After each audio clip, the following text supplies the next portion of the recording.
Hero Must Die Again is a game that I got recently on PSN in a sale, and it was on a bit of a whim. I didn't really know much about it, but it looked pretty interesting on the store page and it was really cheap, so I picked it up. Overall, I was pleasantly surprised by the game that I received for the money that I paid. To me, it feels like quite a unique experience, and it mixes different gameplay elements in a way that I don't think I've ever seen before. After spending a good chunk of time with the game, I'd say that I quite liked it, but it's probably not going to be for everyone. That said, for the right type of player, this could well be worth a look.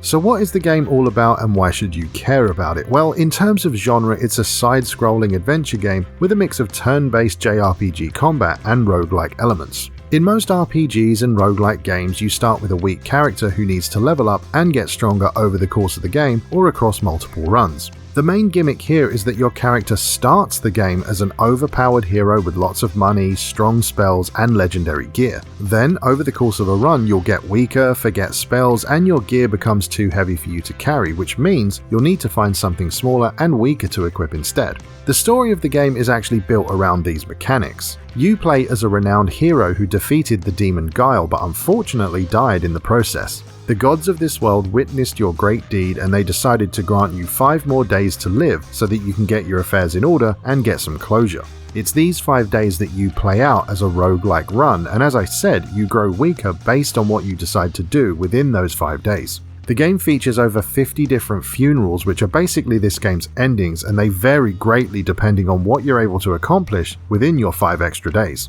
You can essentially roam around the entire world that you helped to save, meeting loads of different characters, fulfilling their requests, and battling monsters. You can even get married if you want to. There are so many paths and endings to see in these 5 days that it's obviously impossible to do it all in one playthrough, hence the roguelike elements. The idea is that you keep replaying these same 5 days over and over again, choosing different things to do each time to unlock all of the different endings. Gameplay-wise, exploration is presented in a 2.5D side-scrolling style. If you've played the recently released Eiyuden Chronicles Rising, then it works in a very similar way. You can walk to the edges of the screen to move to different areas, or line yourself up with something like a door in the background to explore it. You can talk to pretty much everyone you meet in the towns and shop for potions, items, and gear. When you're in a town or something similar, no time will pass, but once you leave a location, you'll be dropped onto the world map.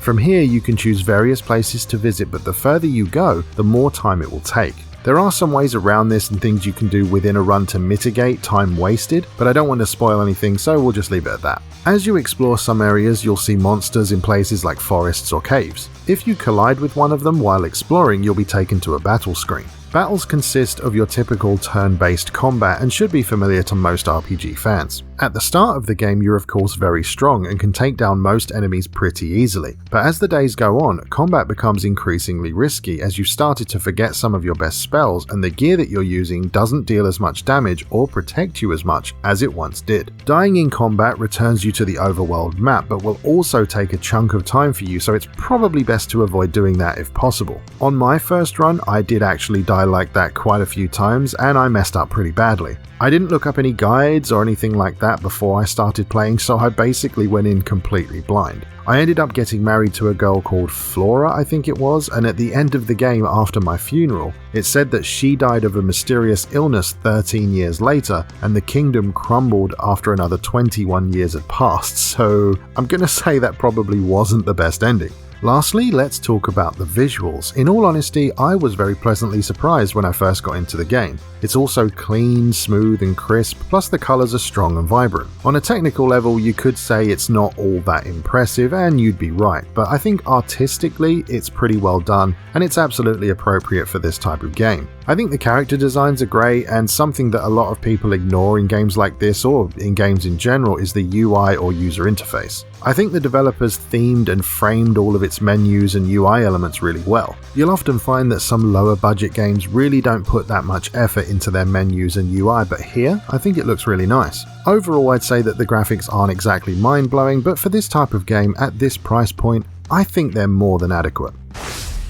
In my opinion, Hero Must Die is a fun little twist on the roguelike formula that could keep the right player engaged for many, many hours. The fact that there's so many endings, routes, and just, stuff to see really does give you a lot to do for not much money at all. To be fair, it's relatively easy to recommend this game based on that alone, but it's also unlike anything I've played before. Ultimately, this is yet another niche game on this channel, so it may not be for everyone. I personally don't enjoy the vast majority of roguelike games, but with how this one's set up, it kinda softens the frustration. In fact, there's really not any frustration at all in this game. It's not about being killed over and over, it's about choosing what you want to do and what you want to accomplish within any given run. That change in and of itself allowed me to enjoy this game in my own way, and at the end of the day, I'm genuinely glad that I decided to give it a try.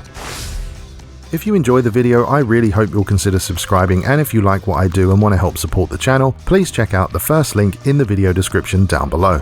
Thank you very much for watching, and I'll see you next time.